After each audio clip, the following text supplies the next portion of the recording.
গত বৃহস্পতিবারে যে দিন ছিল ওটা হচ্ছে 28 তারিখ, ঈদুল আজহার দিন।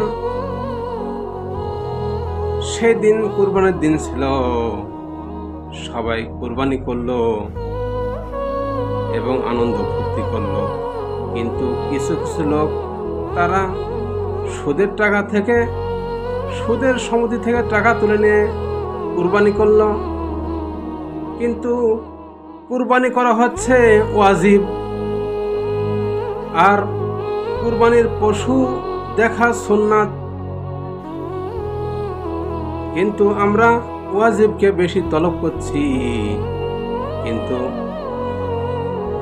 আমরা যে ফরজ হুকুম সেটা আমরা পালন করছি না। ফরজ হুকুম কি বলতেছেন? আল্লাহ বলতেছেন, দেখেন, আকিমুস সালাতা আকিমুদ্দিন ওয়ালা তাদাফাররাহু। নামাজ কায়েম করো আর কি দিন প্রতিষ্ঠা করো। এটা কার হুকুম? আল্লাহ। আল্লাহই বলেন এ কথা, আকিমুস সালাত আকিমুদ্দিন। এটা কিন্তু আল্লাহর হুকুম, ফরজ হুকুম। এখন যদি বলা হয় যে আল্লাহর দিন কায়েমের জন্য অশেষ সবের ভাগী হউন,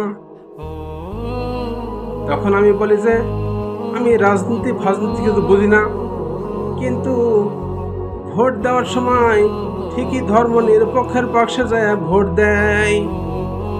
কথা ঠিক কিনা? ঠিক।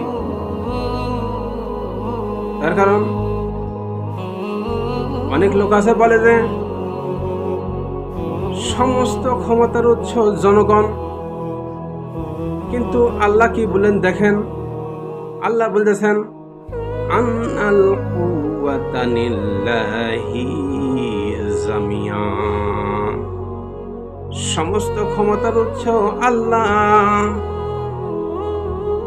আল্লাহ পাক মন করলেন রাতকে দিন বানাতে পারেন, দিনকে রাত বানাতে পারেন, জিন্দাকে মুদ্রা করতে পারেন, মুদ্রাকে জিন্দা করতে পারেন, সাগরকে নগর বানাতে দিতে পারেন, নগরকে সাগর বানাতে দিতে পারেন, দেশের প্রেসিডেন্টকে ধরে জেলখানায় ভরে দিতে পারেন, আবার গরিব লোককে ধরে কোটিপতি বানাতে দিতে পারেন।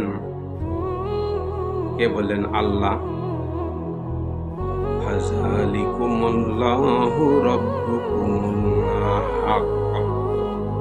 এই আল্লাহ হচ্ছে তোমাদের প্রকৃত রব, যিনি চন্দ্র, সূর্য, নক্ষত্র, সৌর বঙ্গবন্ধু সৃষ্টি করেছেন এবং কি করছেন? গোটা মানব গোষ্ঠীর সৃষ্টি করছেন। যে আমরা যে আলোচনা করলাম ভাই, যে দেখেন যে আমরা, অনেক লোক বলে যে নিজের টিনের চালা, মানে টিনের চালা খুলে হলেও কুরবানি দিতে হবে। এটা কিন্তু ভুল কথা। কুরবানি আপনি পারলে দিবেন, না পারলে না দিবেন, এটা কিন্তু জোর জবরদস্তি নাই, কিন্তু সমর্থন হলে কুরবানি দিতে হবে। আল্লাহর হুকুম, কিন্তু ওয়াজিব হুকুম, কোনো কিন্তু ফরজ নয়। কিন্তু আমরা স্ট্যাটাস বজায় রাখার জন্য আমরা কুরবানি দিই, সুদের থেকে টাকা তুলে বা সমুদ্র থেকে টাকা তুলে বা ইন্দ্র থেকে টাকা তুলে আমরা কুরবানি দিই। এটা কিন্তু করা যাবে না। আল্লাহ পাক সকলকেই দিনের সহি বুঝদান করুন। সবাই বলে আমিন। আল্লাহু আমিন। আসসালামু আলাইকুম রহমতুল্লাহি ওয়া বারাকাতুহু।